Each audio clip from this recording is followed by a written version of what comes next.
Alors, nous commençons là.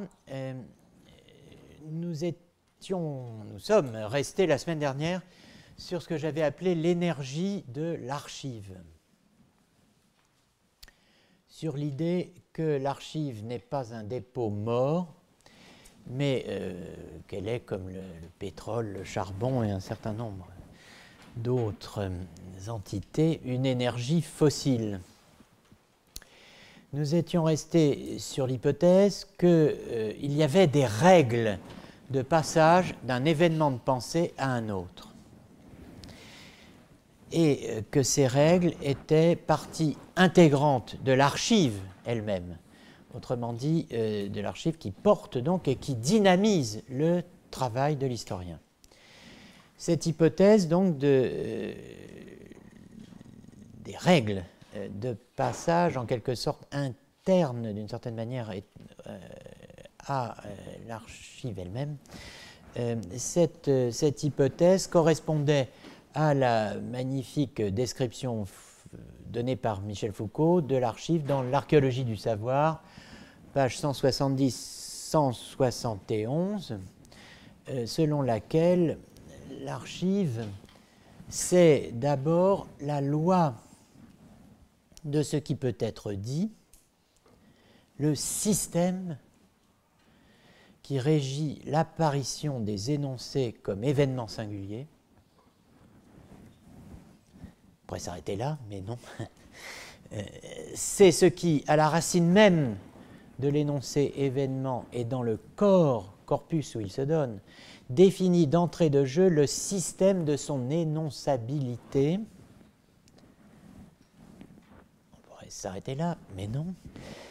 C'est ce qui définit le mode d'actualité de l'énoncé chose, c'est le système de son fonctionnement, c'est ce qui différencie les discours dans leur existence multiple et les spécifie dans leur durée propre. Extraordinaire définition, et je crois qu'il faudrait une vie pour arriver à répondre à l'ensemble de ces exigences sur plus d'un objet peut-être. Mais j'avais aussi, avant de mentionner, de lire cette définition de l'archive, qu'il faut absolument prendre au sérieux, de même qu'il faut prendre au sérieux l'archéologie du savoir, que je considère comme un très grand livre personnellement, même si ça n'est pas celui qui retient le plus aujourd'hui l'attention des Foucaldiens, et même si Michel Foucault lui-même, d'ailleurs, s'en était détourné. Bon, enfin, en tout cas, j'avais auparavant donc présenté, avant d'évoquer ce texte, la théorie de Collingwood, la théorie collingwoodienne des complexes constitués de questions et de réponses, complexes of questions and answers, et souligné donc que le philosophe anglais partageait en un sens, jusqu'à un certain point, l'ambition foucaldienne. En quoi? Eh bien, dans la mesure où il assignait clairement à l'historien la tâche de déterminer ce qu'il appelait les processus conduisant d'un fait à un autre. Dans le cas qui nous occupe, maintenant que nous savons ce que Collingwood entend par fait lorsqu'il y va de l'histoire de la pensée, eh bien, nous comprenons que la tâche de l'historien est de déterminer les processus qui conduisent d'un complexe constitué de questions et de réponses à un autre complexe constitué de questions et de réponses. Ceci pour vous rappeler donc que l'essence de l'histoire ne réside pas dans le fait qu'elle serait constituée de ou consisterait en faits individuels si précieux, si riches d'enseignements, si valides ou pertinents soient-ils, mais seulement in the process or development leading from one to another, dans le processus ou le développement conduisant, leading, d'un premier à un autre. Alors, je voudrais aujourd'hui tenter d'illustrer et de justifier la thèse de Collingwood, que vous avez ici, comme thèse archéologique, d'archéologie philosophique, en montrant sur un cas tout à fait précis comment le recours au complexe constitué de questions et de réponses, ce que j'appellerais désormais CQR, n'est-ce pas, complexe constitué de questions et de réponses, comment donc le recours au CQR permet de déterminer alors je reprends une expression foucaldienne, le système, c'est-à-dire en fait la première expression qui figurait dans la description tout à l'heure, le système qui régit l'apparition, alors j'ajoute, d'une série d'énoncés, le système régissant l'apparition d'une série d'énoncés considérés dans l'historiographie traditionnelle, habituelle, comme constituant un seul et même archi-problème, problème majuscule, problème avec un grand P. L'exemple choisi pour tester cette méthode des complexes de questions et de réponses est probablement le problème philosophique considéré comme le plus caractéristique du Moyen-Âge, l'archi-problème par excellence, le problème des universaux, qui est censé avoir traversé les siècles, identique, intact, ne variant qu'au niveau des réponses apportées.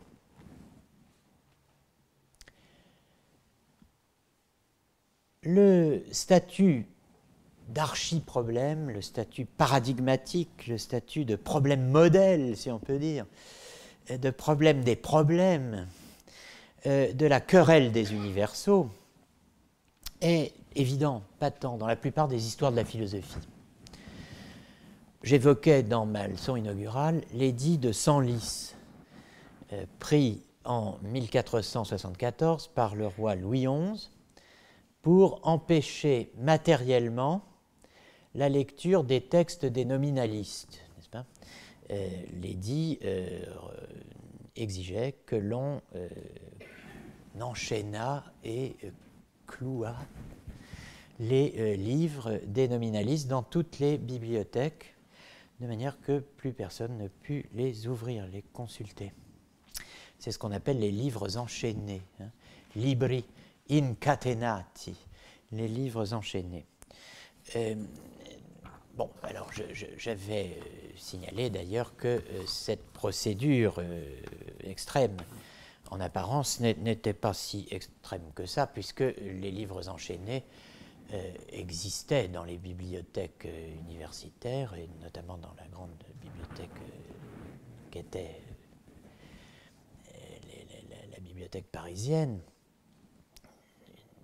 Collège de Sorbonne, par exemple, les livres enchaînés, en général, sont les livres qui sont ce qu'on appellerait des usuels aujourd'hui, n'est-ce pas? Ceux qui ne sortent pas. Donc on les enchaîne pour être sûr qu'on ne va pas partir avec. Et ils sont retirés du prêt, ils ne peuvent pas sortir. Mais dans certains cas, on appliquait aux ouvrages dont on voulait véritablement limiter la circulation, on appliquait la procédure de l'enchaînement. L'édit de Senlis ajoute le fait de clouer, et les couvertures des livres étant en bois ou couvertes de cuir, bon, on a des cadenas, bon, aussi, etc. Donc, si un roi de France a pu prendre un édit qui n'a été abrogé qu'au bout de 7 ans environ, interdisant la consultation des livres des nominalistes, c'est qu'il y avait comme on dit, un problème. Bon, cela dit, du XVIIe au XIX, je ne nie pas qu'il y ait un problème, j'ai même consacré un livre à la question, mais bon, mais du XVIIe au XIXe siècle, la querelle des universaux a normé, a servi de norme, de référence, de cadre de référence à la réception de la philosophie médiévale, entendue comme philosophie scolastique. Je prendrai ici l'exemple de Victor Cousin. Victor Cousin est un personnage qu'il ne faut pas sous-estimer, hein, qui est intéressant comme philosophe à sa manière et qui a joué, comme vous le savez, un rôle capital dans l'histoire de l'enseignement français, y compris de l'enseignement de la philosophie. Et pour que vous en ayez, pour que vous puissiez par vous-même en prendre une vue plus exacte, je vous recommande la lecture du livre de Derrida intitulé « Du droit à la philosophie », 1990, édition Galilée, où Derrida écrit ceci, il présente le personnage de Victor Cousin, c'est la grande époque du greffe, n'est-ce pas, et de la réflexion sur l'introduction de l'enseignement de la philosophie dans le secondaire, comme on dit, mais évidemment pas seulement en terminale où elle est déjà, mais auparavant. Donc c'est un serpent de mer, n'est-ce pas? Mais bon. Alors Derrida, qui était un des porteurs, disons, de ce projet, parle de Victor Cousin, qui a organisé d'une certaine manière l'enseignement de la philosophie en France, jusqu'à nous, d'une certaine façon. Libéral, vraiment persécuté. Entre parenthèses, ne simplifions pas, n'oublions jamais, pas plus que dans le cas de Hegel. Donc c'est vrai que Cousin, à un moment de sa vie, était un libéral et qu'il a été vraiment persécuté. Mais ce libéral vraiment persécuté, parenthèse, qu'on ouvre, qu'on ferme, qui devint pair de France, conseiller d'État, directeur de l'école normale supérieure, recteur de l'université et ministre de l'instruction publique. Donc voilà Victor Cousin habillé et même chaudement pour l'hiver, n'est-ce pas? Et ça c'est page 87 où vous avez le portrait, page 194, cette phrase merveilleuse où Cousin rappelle en 1850 ce qu'est un professeur de philosophie. Je vous le dis, puisque après tout, c'est de là que vient quand même la représentation, qui n'a pas forcément toujours cours, de ce qu'était et devait être un professeur de philosophie. Eh bien, en 1850, page 194 de Derrida, un professeur de philosophie est un fonctionnaire de l'ordre moral, préposé par l'État à la culture des esprits et des âmes, au moyen des parties les plus certaines, entre parenthèses, Derrida, je souligne, de la science philosophique. Fin de citation. Un professeur de philosophie est un fonctionnaire de l'ordre moral, préposé par l'État à la culture des esprits et des âmes, au moyen des parties les plus certaines de la science philosophique. Alors, je vais essayer de me montrer à la hauteur ce matin. Donc je prends l'exemple de Victor Cousin, et nous allons regarder rapidement, mais quand même, le tome 3 de ces fragments philosophiques consacrés, tout le tome 3 des fragments philosophiques est consacré à la philosophie scolastique, c'est le titre. J'ai pu accéder à la 4e édition, publiée à Paris en 1840. Voici la thèse. Si dans la scolastique qu'on écrit à l'époque, alors je fais quelques fautes de frappe dans mes slides, mais là ça n'en est pas une, ce H n'est pas une erreur, là c'est bien, c'est un private joke, c'est bien, il est bien là. Si dans la scolastique on écarte la théologie pour considérer seulement la philosophie proprement dite, alors bon, on pourrait donner ça comme sujet. Qu'est-ce que la philosophie proprement dite? Selon les époques. On écarte la théologie pour considérer seulement la philosophie proprement dite. Cette philosophie est tout entière dans la querelle du nominalisme et du réalisme. Donc supprimer, retirer, écarter, laisser de côté la théologie, reste la philosophie. Qu'est-ce que la philosophie scolastique, la philosophie proprement dite? La querelle du nominalisme et du réalisme, auquel, quand même, toutefois, il faut ajouter la position d'Abélard. Page 20 des fragments philosophiques, qui, dit Victor Cousin, combattant à la fois, enfin qui combat à la fois les réalistes et les nominaux, comme on le dit dans l'ancienne historiographie, d'ailleurs c'est juste, puisque c'est nominales en latin, c'est les nominaux, et leurs adversaires sont les reales, on devrait d'ailleurs dire les réaux. Bon, et on marquerait par là une certaine différence entre les réalistes et les nominalistes, à l'époque de Kant, à notre époque, etc. Bon, mais en tout cas, donc Abélard qui combat à la fois les réalistes et les nominaux et qui expose, dit Victor Cousin, cette opinion intermédiaire qui, depuis, a été appelée le conceptualisme. Donc, quel bonheur! Nous étions dans un fastidieux duo, tête-à-tête, poussiéreux. Non, voilà le tiers qui sort de la coulisse et le conceptualisme. Les réalistes, les nominaux, les conceptualistes. Les réalistes, les nominaux, les conceptualistes. Les choses, les mots et les concepts. Ça rappelle un peu la triade de tout à l'heure et vous allez voir que ça n'est pas par hasard. Cousin aime les formules totalisantes et il donne une formulation à l'état pur de ce que j'appelle un archi-problème. Donc, la philosophie scolastique est tout entière dans la querelle du nominalisme et du réalisme.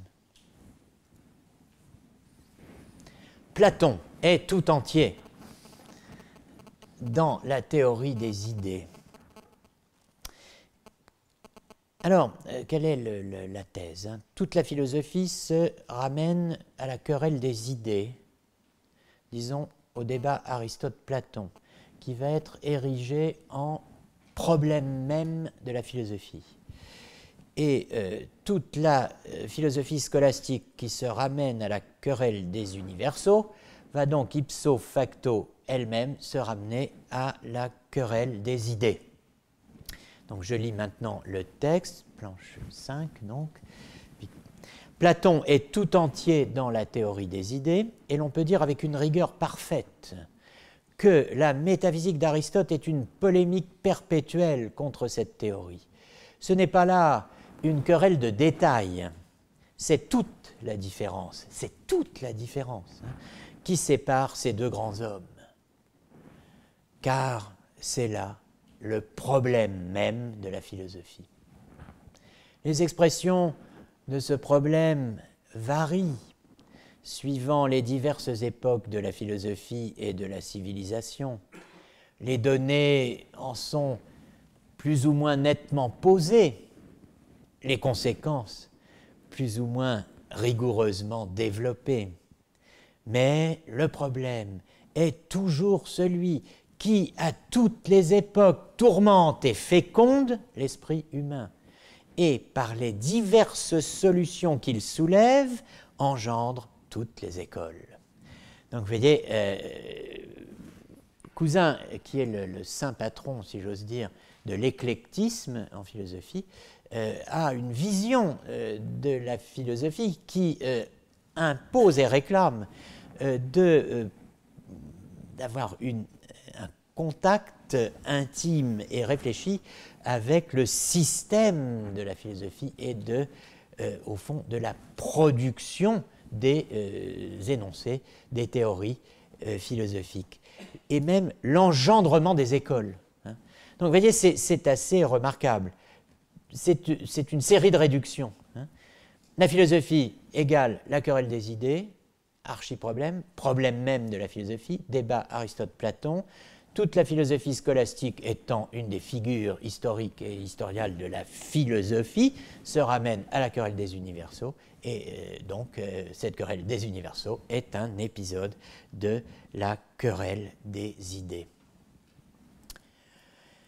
Et il y a un archi-problème diversement habillé. Hein.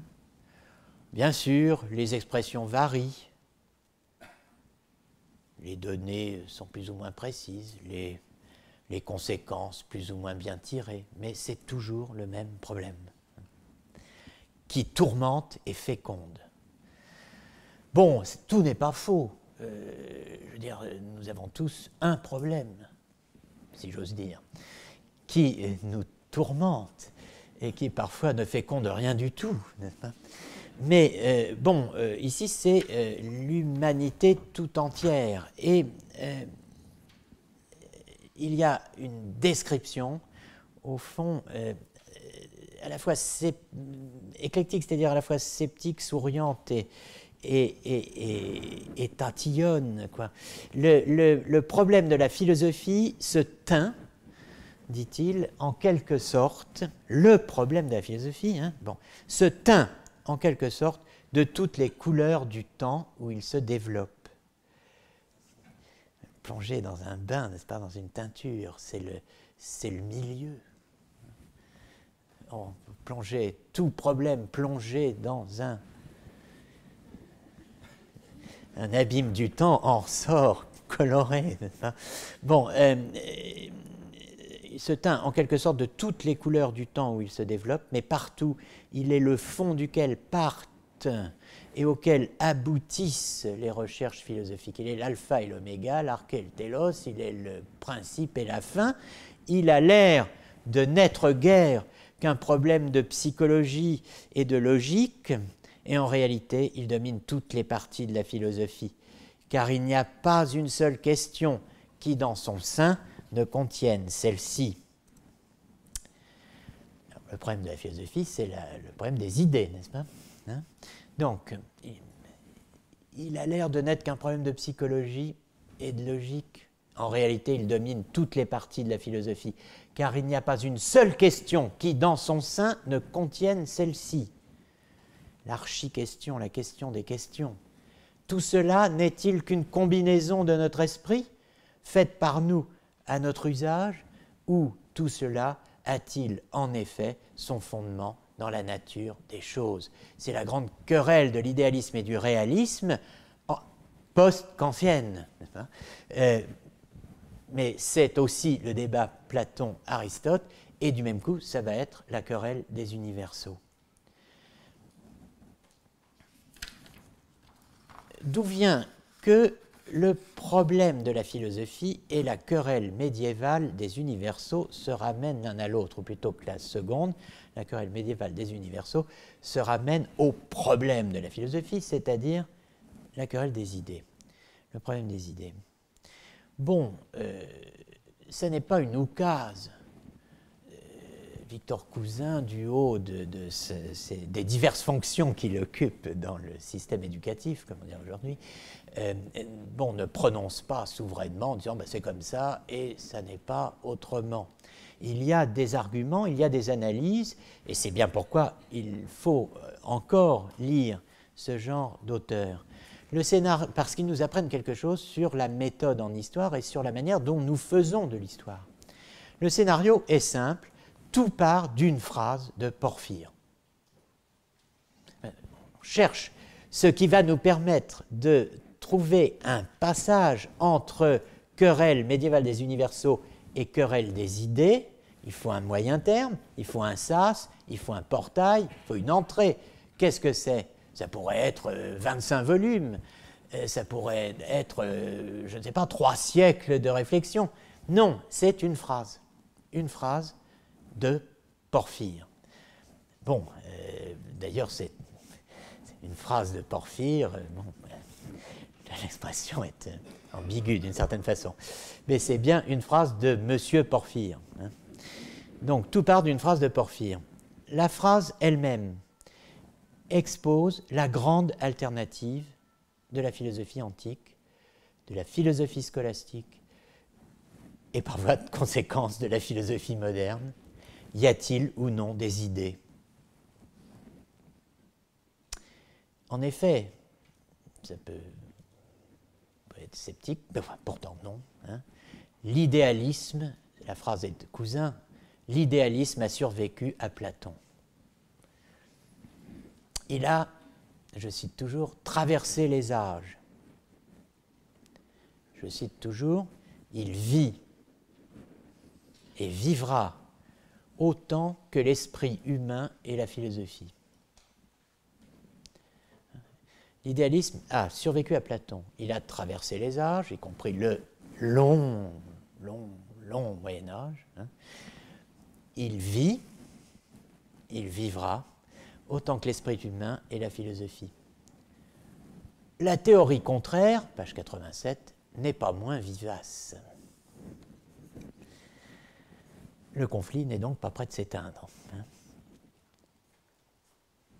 Même si la philosophie scolastique, elle, a disparu.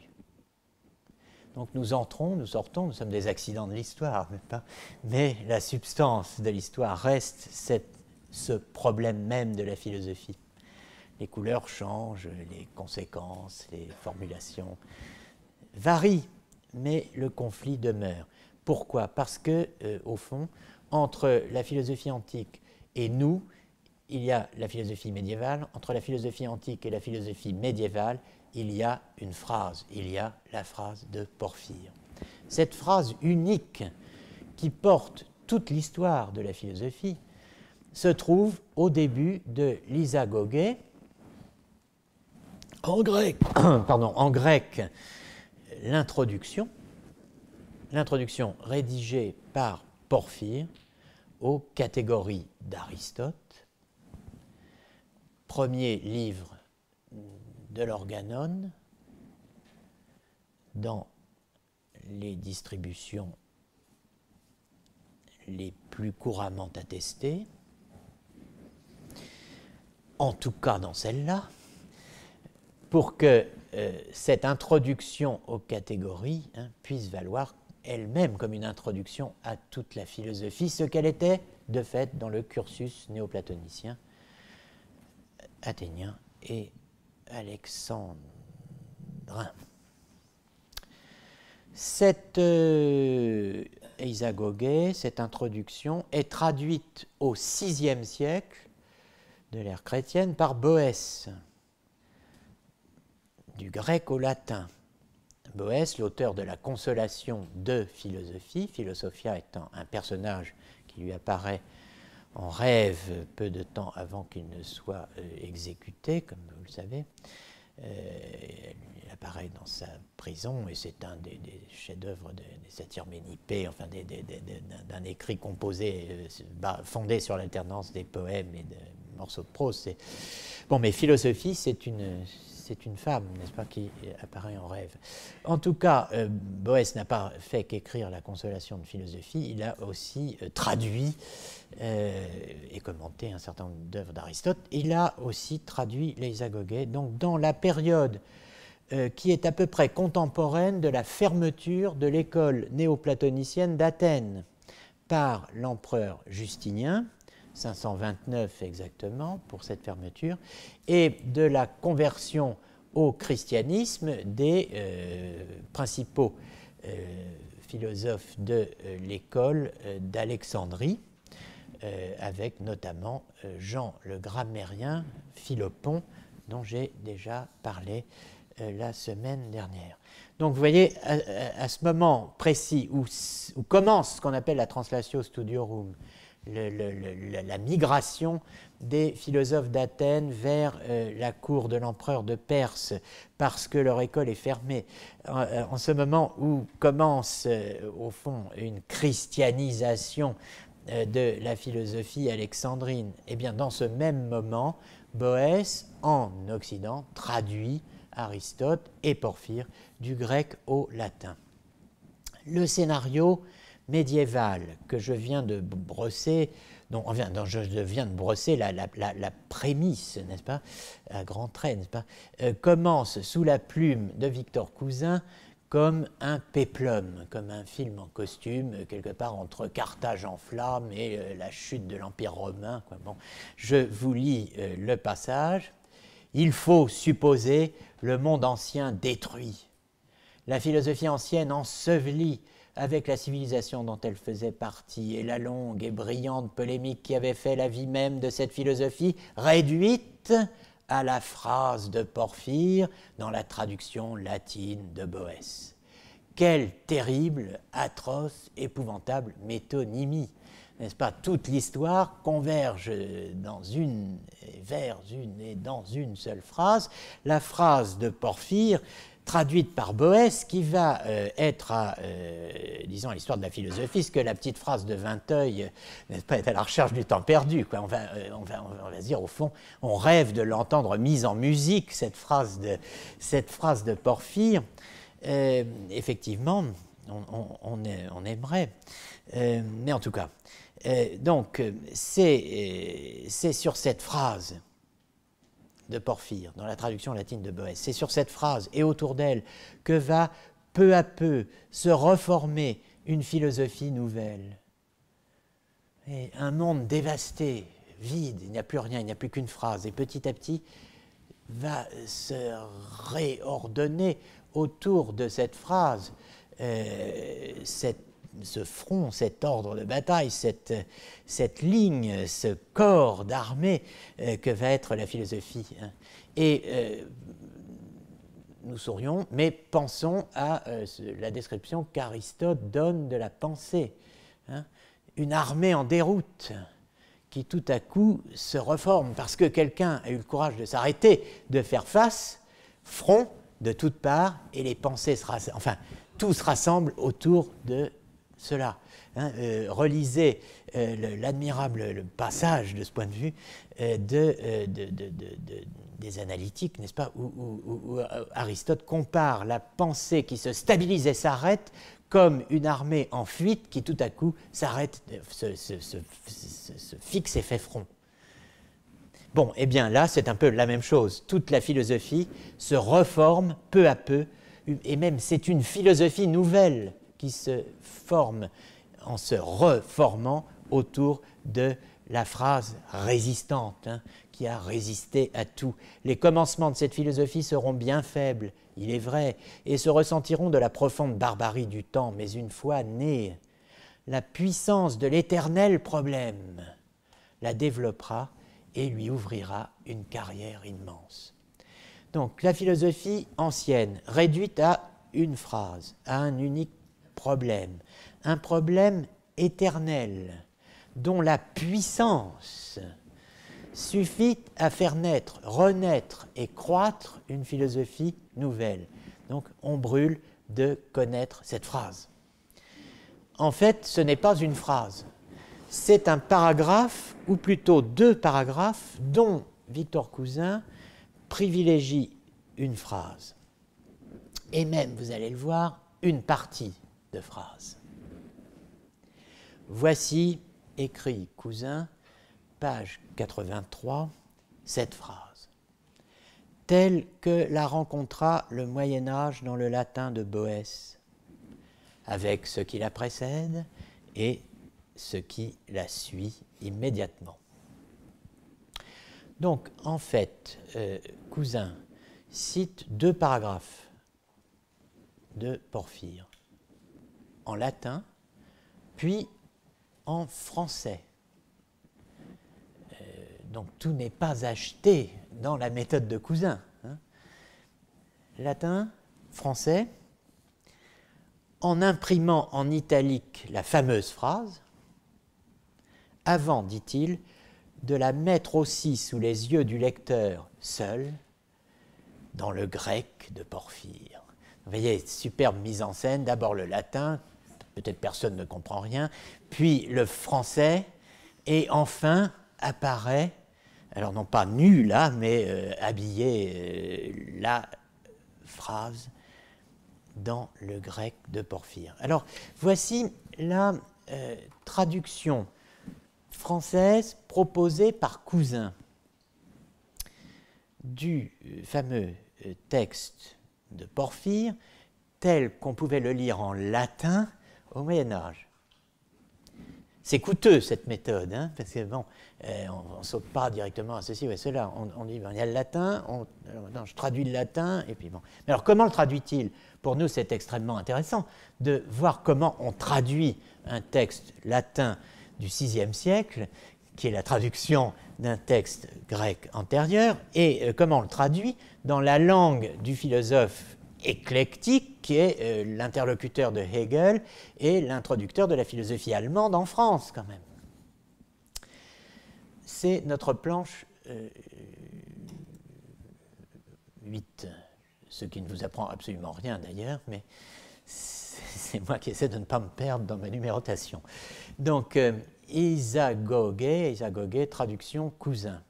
Chrysaor, puisqu'il est nécessaire pour comprendre la doctrine des catégories d'Aristote de savoir ce qu'est le genre, la différence, l'espèce, le propre et l'accident. Et puisque cette connaissance est utile pour la définition et en général pour la division et la démonstration. Je vais essayer, dans un abrégé succinct et en forme d'introduction, de parcourir ce que nos devanciers ont dit à cet égard, m'abstenant des questions trop profondes et m'arrêtant même assez peu sur les plus faciles. On rêve d'un programme de ce genre, n'est-ce pas? Mais, voilà la phrase. Par exemple, je ne rechercherai point, premièrement et de moi, si les genres et les espèces existent par eux-mêmes ou seulement dans l'intelligence, ni, deuxièmement, dans le cas où ils existeraient par eux-mêmes, s'ils sont corporels ou incorporels, ni, troisièmement, s'ils existent séparés des objets sensibles ou dans ces objets sensibles et en faisant partie. Alors donc on suppose qu'un « en » a sauté et qu'il faudrait lire « et en faisant partie ».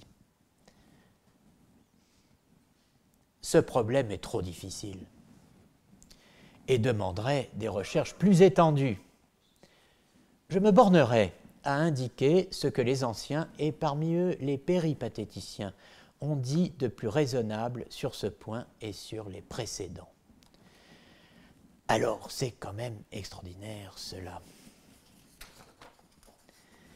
J'ai divisé bien sûr la phrase de Cousin, la phrase dite de Porphyre, en 3 morceaux, en 3 parties.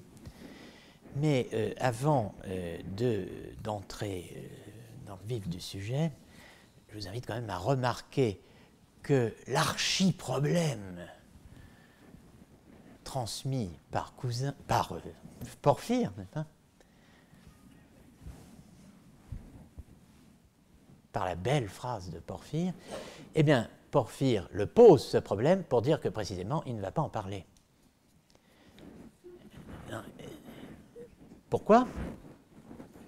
Eh bien, parce que cela réclamerait des recherches plus étendues. Bon, oui, mais en fait, ça n'est pas cela qui est à l'arrière-plan. Exclusivement la difficulté, le temps, patience et longueur de temps. Hein. C'est en fait un principe fondamental de l'exégèse, telle qu'elle est pratiquée dans les écoles néoplatoniciennes. On ne doit jamais expliquer une œuvre au-delà de son skopos. Le skopos, scopus, c'est le but, le thème, la visée, ce dont il s'agit, ce qui est en cause dans l'ouvrage en question. Donc, vous voyez, le skopos de l'Eisagoge, si je vendais la mèche, n'est-ce pas, et que je vous disais tout de suite ce qui est en cause, eh bien, le skopos de l'Eisagoge n'est pas théologique. Il est logique. cette introduction aux catégories qui sont l'introduction au système d'Aristote, hein, cette eisagogie, elle est l'introduction à l'introduction, elle est la porte d'entrée en philosophie. Comment entre-t-on en philosophie? Nul n'entre ici s'il n'est logicien. On doit apprendre les rudiments de la logique et donc les problèmes qui se posent là réclament une réponse que la logique ne peut pas fournir, mais la théologie. Donc il relève d'une science plus élevée que la logique. Donc, bien sûr, ces questions sont importantes, mais ce n'est pas le moment de les poser. Singulier tour d'écriture qui consiste à dire, voilà, en fait, le problème de la philosophie. C'est ce que lit Cousin. Voilà le problème, le vrai problème, ce pourquoi nous faisons tout ça. C'est pour avoir une réponse à ça. Mais on ne peut pas la donner tout de suite, parce que ça ne relève pas de ce que les anciens, et parmi eux les péripatéticiens, ont dit de plus raisonnable. Alors il faudra revenir sur l'expression qui est traduite par de plus raisonnable. Vous voyez, donc en gros, alors la phrase, je l'ai divisée en 3 parties. J'ai divisé en 3 parties cette petite phrase de Porphyre, donc digne de Vinteuil, semble-t-il, puisque je cite Cousin, qui donc l'a lu en grec. Alors je rappelle que Victor Cousin n'est pas n'importe qui, il est le premier éditeur d'Abélard. Il a édité en France, n'est-ce pas? Il édite les œuvres d'Abélard, les œuvres latines d'Abélard. Il édite Proclus, grec. Hein? Bon, donc c'est un philologue, c'est un historien, c'est un philosophe, c'est un ministre.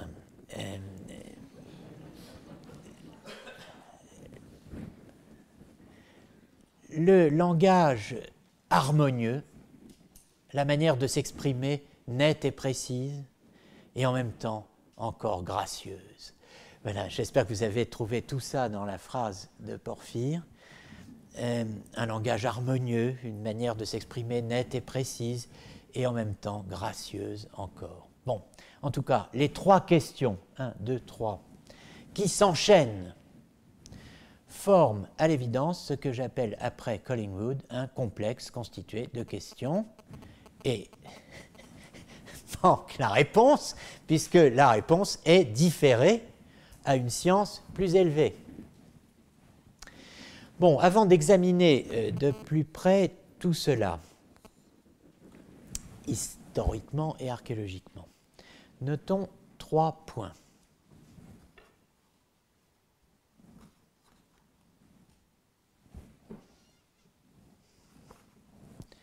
Bon, je suis obligé de mettre un mot de passe, excusez-moi, je ne suis pourtant pas Lacan. Alors,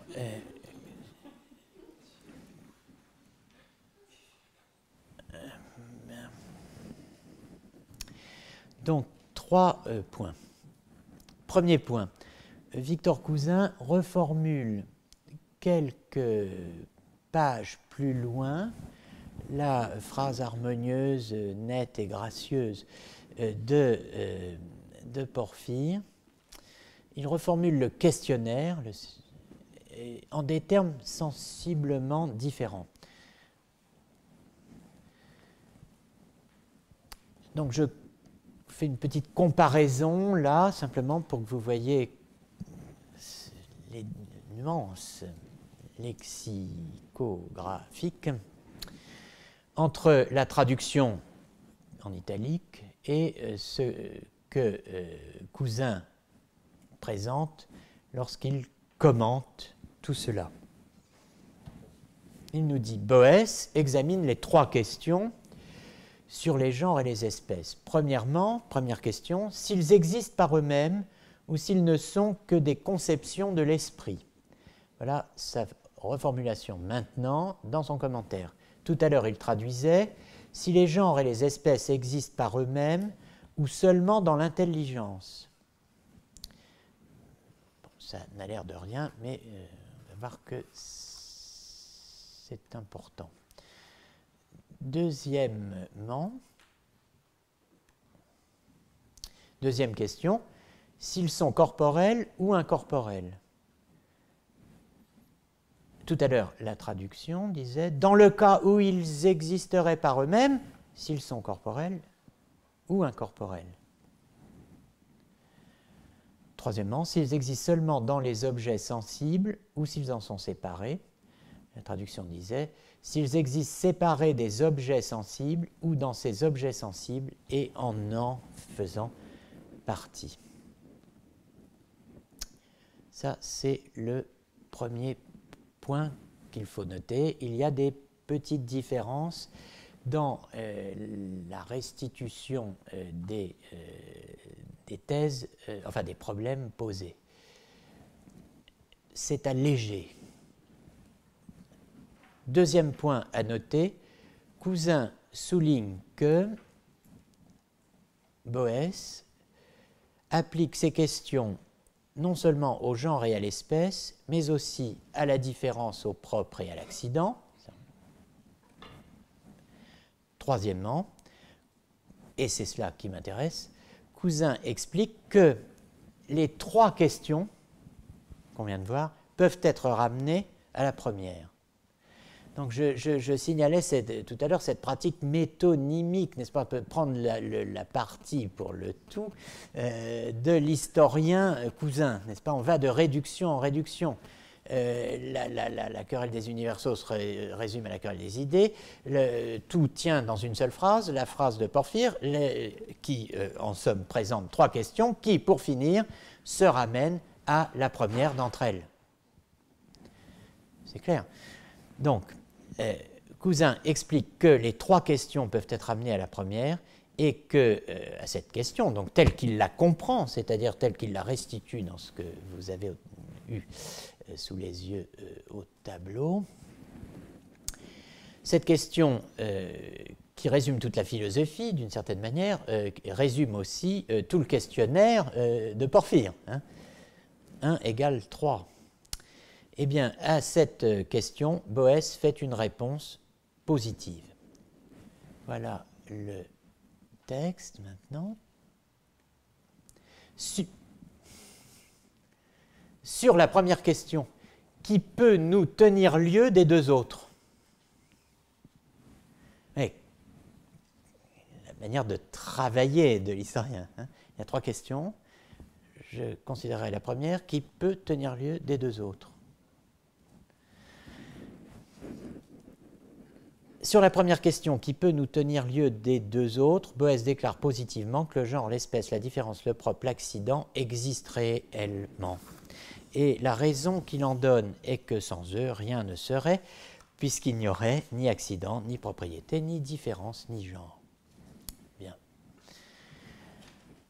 Pour Cousin, Boès n'a pas compris Porphyre. Plus exactement encore, enfin plus précisément encore, il n'a pas compris la phrase où tout se joue, à savoir la première question de Porphyre. Pas de chance. Porphyre se demande si les genres et les espèces, et non pas l'espèce et le genre, existent réellement. Par exemple, il se demande si tel genre déterminé, à savoir l'humanité, existe indépendamment des individus qui le composent, ou bien si ces individus seuls existent, et si le genre humanité n'est pas une pure abstraction.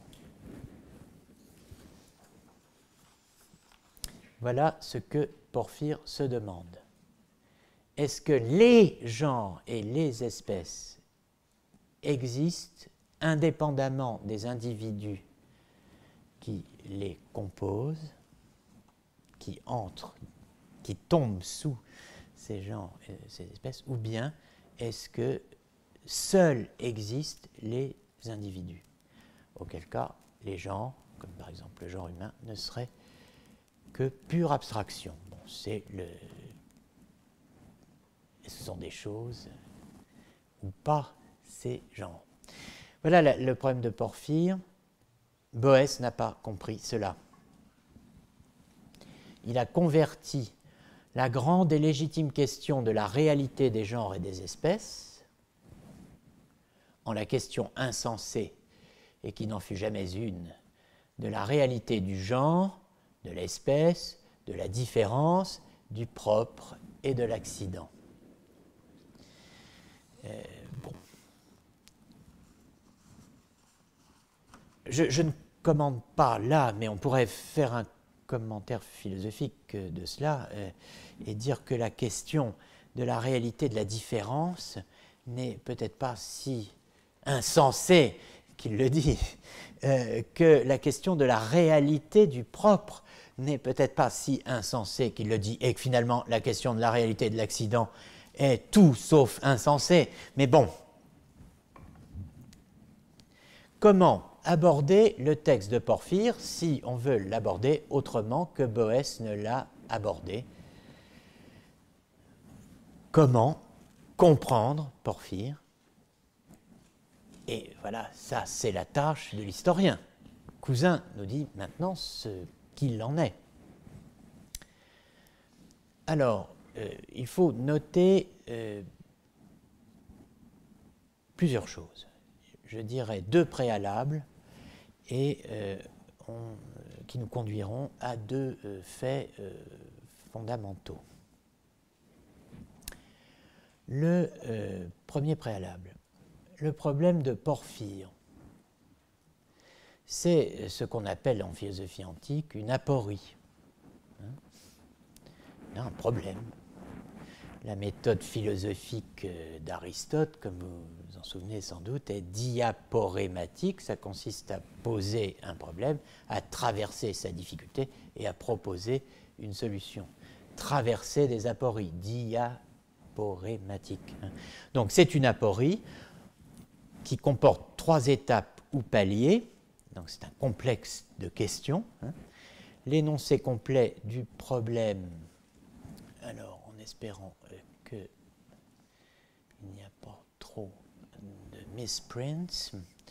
Bon, vous l'avez sous les yeux là, on y reviendra pour noter certaines expressions remarquables, comme évidemment, il y aura celle-ci, Uphesteken, et puis En, Monais, Psilais et Pinoiais, qui nous occuperont, ces deux expressions, quelques minutes. Donc, donnons une traduction française du texte grec que vous venez de voir. Concernant les genres et les espèces.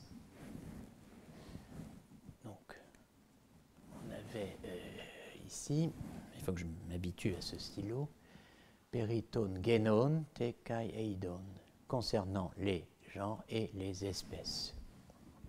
Bon, on ne va pas suivre ça mot par mot, rassurez-vous, mais bon. La question de savoir, quelle est la question? C'est la question de savoir, premièrement, quelle est l'aporie? Je dis, il y a une aporie, 3 étapes, 3 niveaux, premier niveau. Alors, s'ils existent, quand même, là, on est obligé de montrer le mot, eite uphesteken. Ou bien, s'il ne consiste que dans, alors, en, monais, psilais et pinoiais. Keitai, s'ils sont logés dans, seulement dans, quoi? Les Pinoia, si je puis dire, seul et pur. Alors, traduit dans un français un peu moins rébarbatif, ça donne, et qui reste quand même fidèle, s'ils existent, ou bien s'ils ne consistent que dans de purs et simples, ou seuls, ne consistent que dans. de pur concept. Deuxième problème, à supposer qu'ils existent. Donc vous voyez que ça s'enchaîne. Hein. Si vous répondez oui à 1, vous avez la chance d'aller au second niveau du jeu, hein, où vous attend le boss Porphyre, à supposer qu'ils existent s'ils sont des corps ou des incorporels. Ça n'est pas très aristotélicien comme phrase, ça. Troisièmement, et en ce dernier cas, donc si ce sont des incorporels, je n'ai pas dit s'ils sont incorporels, mais si ce sont des incorporels, et non pas des corps, en ce dernier cas, s'ils sont séparés, ces incorporels, ou bien s'ils existent dans les sensibles et en rapport avec eux. Voilà le problème. Et le deuxième point à noter, évidemment, mais je vous l'ai déjà dit, mais comment ne pas y revenir, Porphyre ne répond pas à sa question. On le sait puisqu'on a lu Cousin, mais maintenant on peut regarder la traduction plus fidèle, sans doute, j'espère, du texte, essentiellement de feu, mon ami d'ailleurs Alain Philippe II, assisté d'Alain de Libera. Voilà, pour l'introduction essentiellement d'ailleurs, mais voilà des questions dont j'éviterai de parler parce qu'elles représentent une recherche très profonde et qu'elles réclament un autre examen beaucoup plus long. Alors une recherche très profonde, bon, on se doute bien que ça ne va pas être de la sémantique logique de base. Hein. En revanche, concernant genres et espèces et les autres, alors vous voyez que nous avons mis terme entre crochets, parce que c'est ajouté, les autres en question. Il est clair que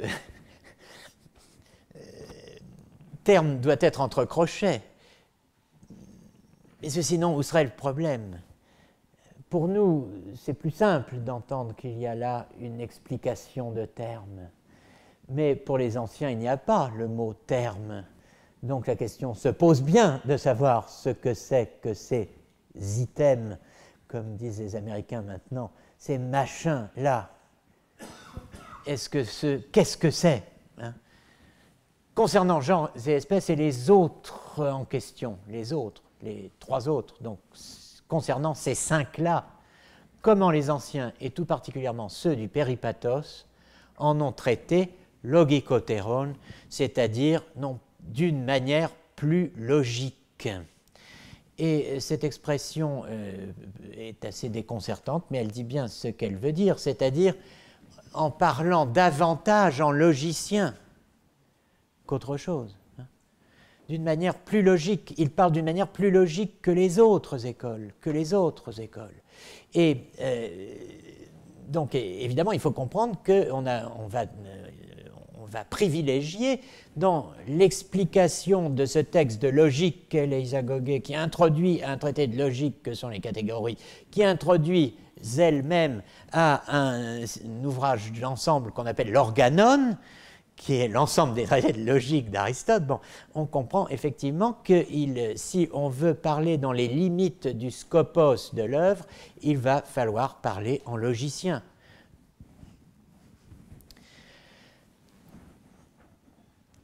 Alors, un mot sur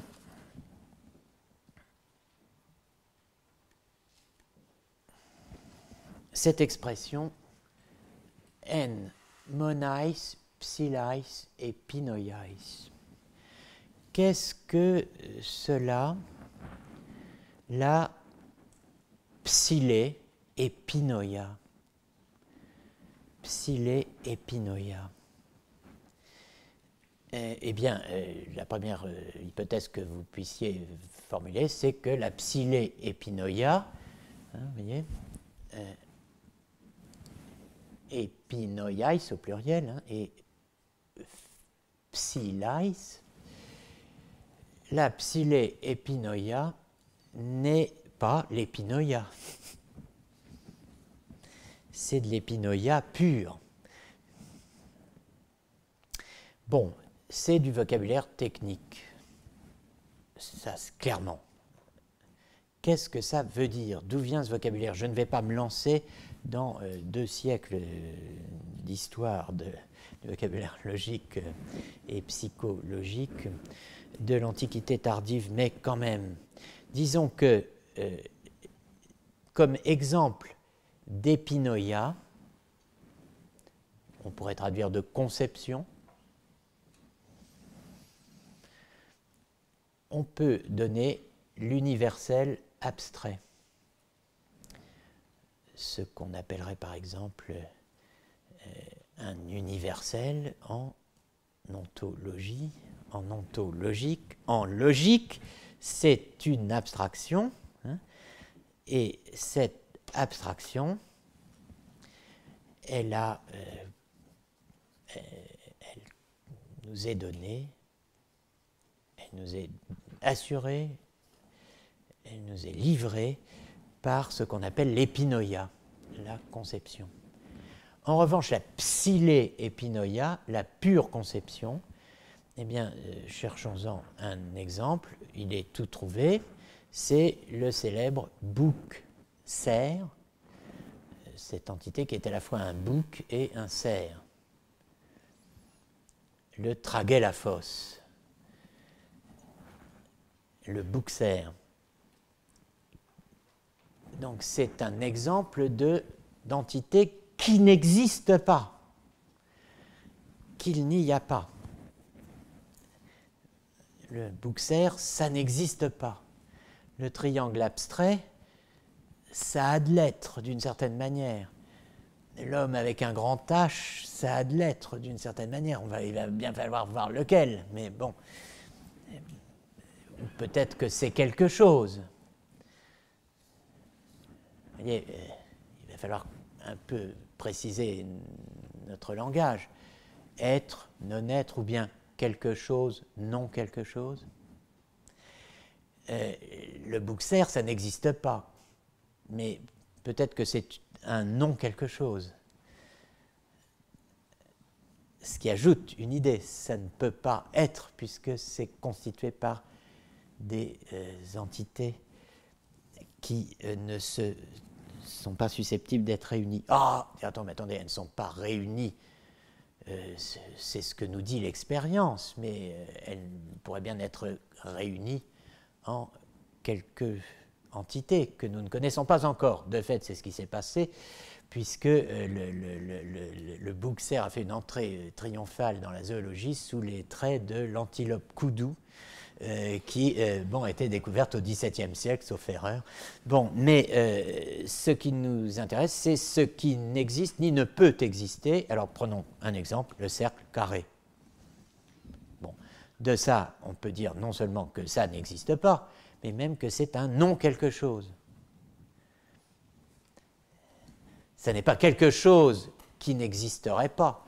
C'est un non quelque chose, vous voyez. Donc ce non quelque chose, il faut aller le chercher dans une autre dimension philosophique que purement aristotélicienne. Et de fait, la distinction entre psilé-épinoïa et épinoïa est une différence tardive, dont un bon exemple nous est donné par un des commentateurs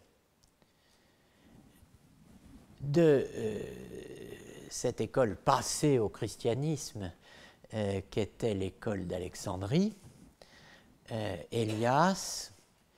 Donc, dans son commentaire de Porphyre, explique qu'il y a une différence entre épinoïa, conception, et psilé-épinoïa, simple concept, en ce que le premier fait concevoir l'être d'une autre façon. Vous voyez, qu'est-ce que c'est qu'un concept? Mais voyez, dans cette philosophie, évidemment, si je vous dis maintenant qu'est-ce que c'est qu'un concept, vous allez chercher toutes sortes de références philosophiques et vous n'allez certes pas me dire ceci. Mais pourtant, ce qu'il faut entendre par épinoïa concept ici, c'est quelque chose qui nous fait concevoir l'être d'une autre façon que ce dont il est que l'être que possède la chose dont il est le concept. Hein, fait concevoir l'être d'une autre façon. Bon, alors, par exemple, en séparant du triangle de bronze la figure, par la pensée, hein, il y a un triangle de bronze, bon, par la pensée, j'en extrais la figure, la forme, au sens du contour, et cela me permet de concevoir ce que c'est qu'un triangle. Bon, vous avez trouvé que ce n'est pas beaucoup comme conception, mais ça c'est l'épinoïa. Hein. Je sépare du triangle de bronze par la pensée la figure, hein, et je conçois ainsi, je saisis, je construis le triangle en lui-même, indépendamment de la matière en laquelle il est reçu. Le bronze, ce bronze-ci, ce bronze-là, etc. Donc je mets à part la figure, hein, mentalement, par rapport à la matière où elle est engagée et où elle m'est livrée par les yeux. Alors je les ferme et hop. Tandis que le simple concept, psilé et pinoïa, est celui qui feint des choses impossibles par nature. Bon, vous voyez, comme le bouxer, et autre chose du même genre. Bon, le bouxer est clairement, pour Élias, une chose impossible par nature. Une même chose ne peut pas être à la fois un bouc et un cerf. Sinon, il n'y a plus de taxinomie. Or, tous les agogés, c'est quand même une théorie des genres et des espèces, et cette théorie des genres et des espèces, elle est quand même destinée à fonder une science qui classe. Alors, si d'entrée de jeu, on admet des hybrides et des hybridations aussi folles qu'un bouxer au principe de notre logique classificatoire, ben, on peut arrêter tout de suite. Vous me direz que ça vaudrait peut-être mieux, mais non. Enfin, il ne faut pas avoir de mauvaises pensées comme ça. Alors, bon. Maintenant, les faits fondamentaux. On a eu les préalables. Premier fait fondamental qui va confirmer la thèse archéologique tirée de Collingwood et qui va répondre en partie à cette sorte de défi, je parle comme à la télévision, mon Dieu, lancé par Foucault, n'est-ce pas, avec sa définition de ce qu'est l'archive, qui est censée nous livrer le système qui régit l'apparition des événements comme événements singuliers. Bon, ce fait fondamental, le voici.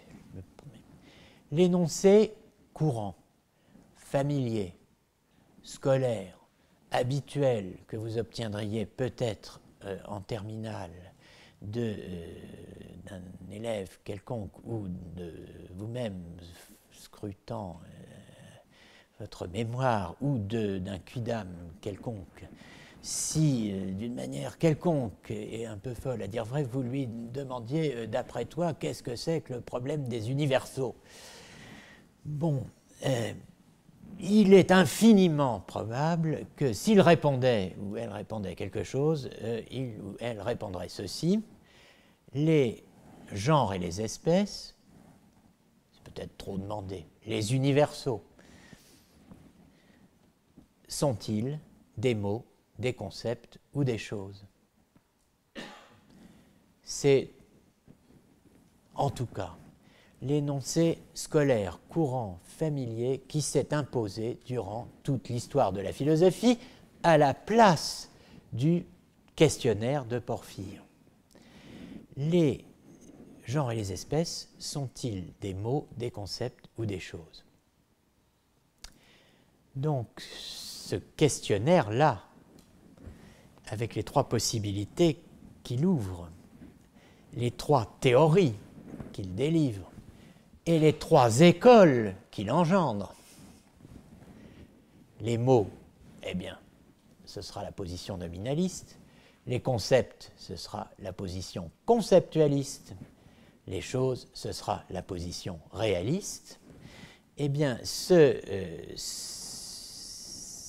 questionnaire-là n'est pas l'aporie de Porphyre, ce n'est pas le questionnaire original et originel de Porphyre, c'est la projection d'un questionnaire autre sur les Isagogues.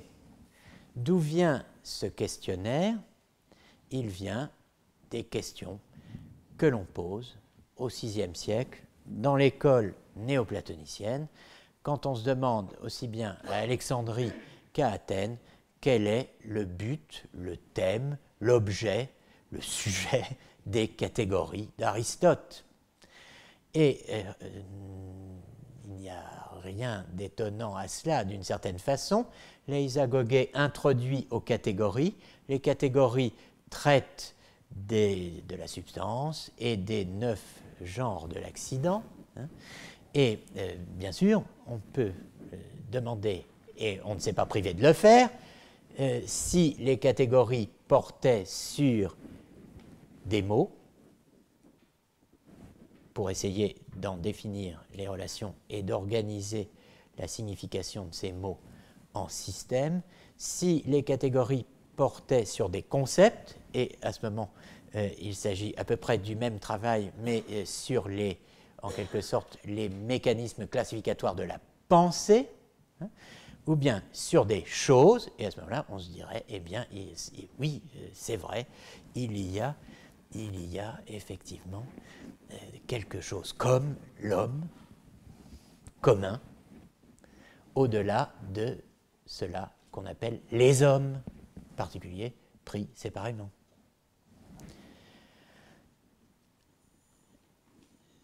Donc, on avait l'habitude dans les écoles néoplatoniciennes de s'interroger sur le skopos, sur l'objet, le sujet, le scope des catégories. Ce qui se passe, c'est qu'on projette le skopos des catégories sur l'introduction aux catégories. Isagogues. La détermination du skopos des catégories maintenant, vous allez me dire, mais d'où prennent-ils cela? Puisque vous êtes là à nous dire les mots, les concepts, les choses, mais bon, pourquoi les mots, les concepts, les choses? Eh bien, c'est simple.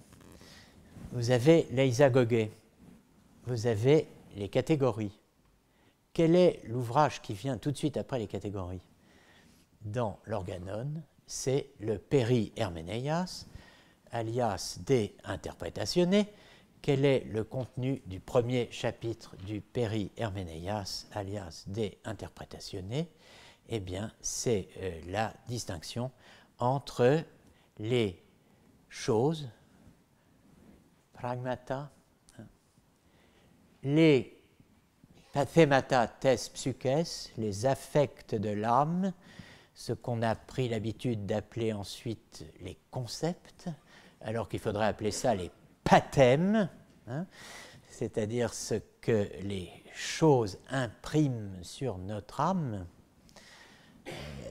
les représentations qu'elles causent en notre âme, hein, ce qui fait que ces représentations qu'on appelle les pathèmes, les affects, hein, qu'on appelle ensuite les conceptions, et au Moyen-Âge les intentiones, les intentions, bien, sont dans une relation qui est à la fois de ressemblance, de lieu-tenance. Hein, les pensées renvoient aux choses, sont mises à la place des choses, mais elles sont aussi causées par les choses, puisque ce sont des pathemata, des pathèmes, des passions, passiones animae.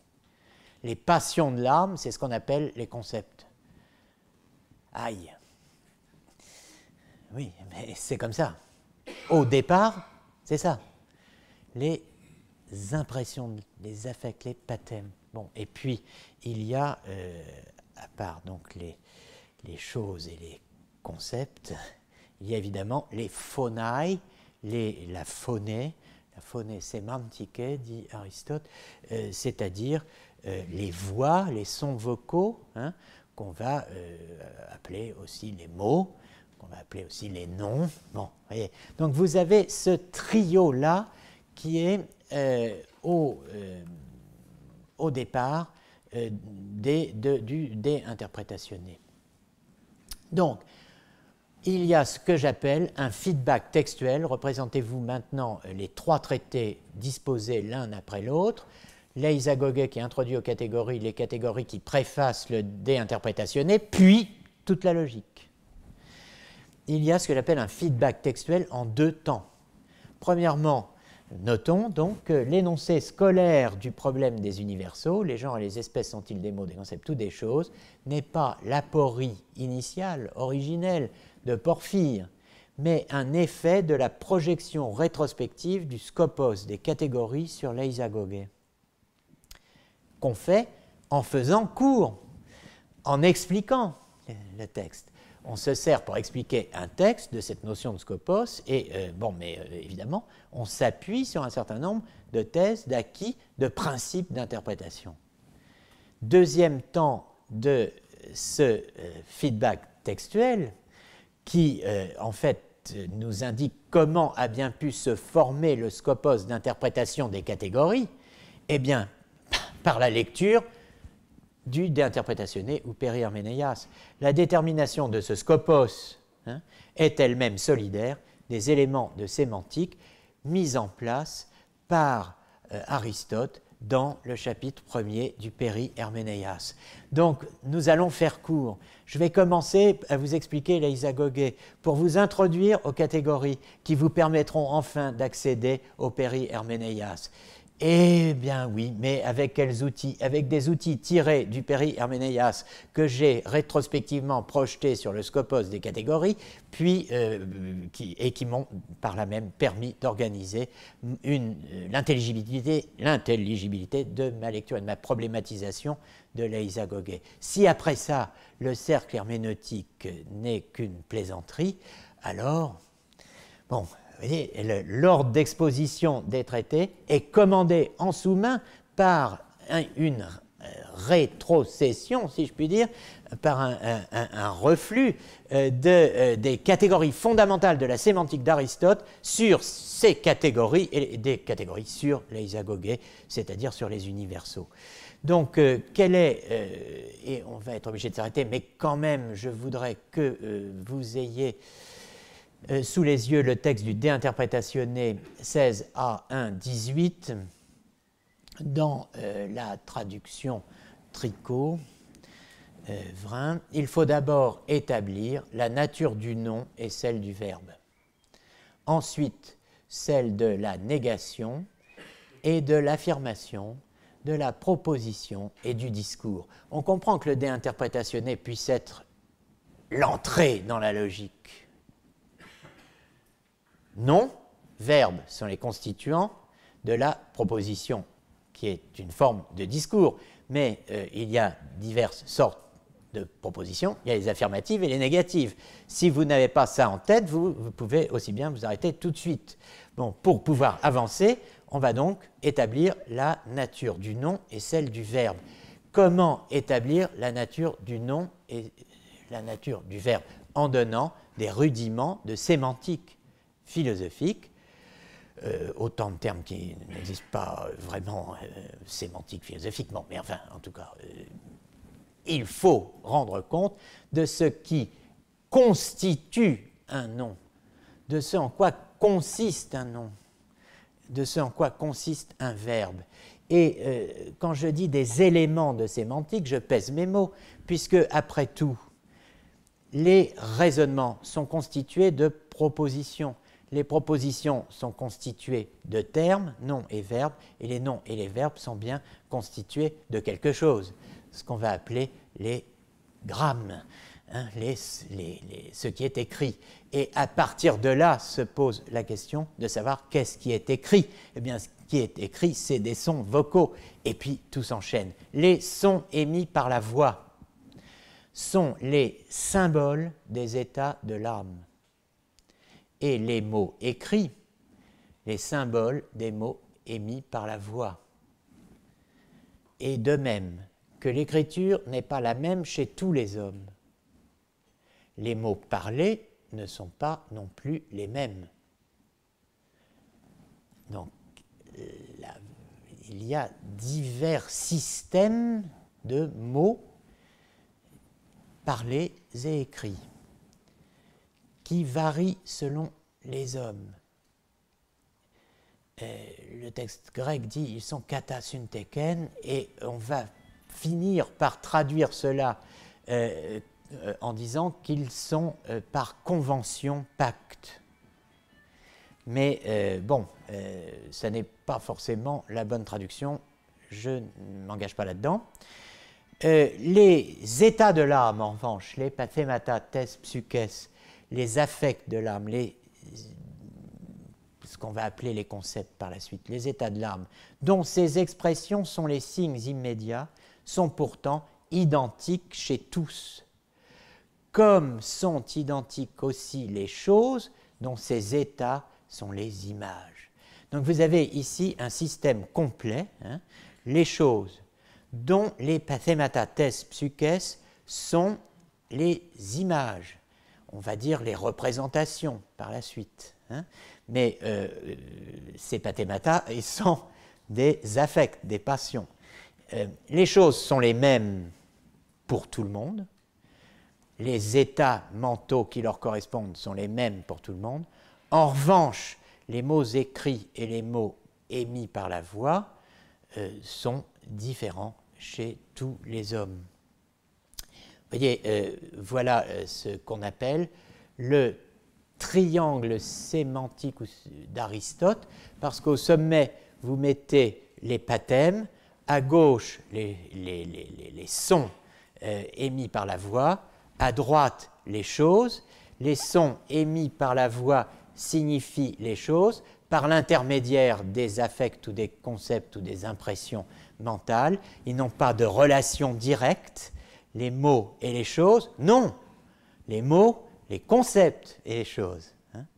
Et la relation entre les mots et les concepts est conventionnelle, la relation entre les concepts et les choses est naturelle. Donc vous avez un côté du triangle qui est celui de la convention, vous avez l'autre côté qui est celui de la nature. Ici, la loi, là, la nature. Au sommet, la pensée, à gauche, les signes, à droite, les choses. Bon. Donc c'est cela, c'est ce dispositif-là qui est, par feedback, rétrospectivement, projeté sur tout ce dont on peut s'enquérir. Et de quoi peut-on s'enquérir au seuil de la construction d'une vaste entreprise philosophique? Eh bien, des catégories de choses qu'il y a, de choses qu'on pense, de choses qu'on peut signifier, et puis aussi des 5 chefs sous lesquels on peut regrouper tout ce que l'on catégorise, tout ce que l'on dit, à savoir ces fameux universaux, genre, espèce, différence, propre, accident. Vous voyez donc qu'un système est là, mais que la manière dont nous est venue la question qui est consignée dans la phrase de Porphyre n'a pas directement à voir avec ce qu'est devenu le problème de Porphyre dans la tradition interprétative ultérieure.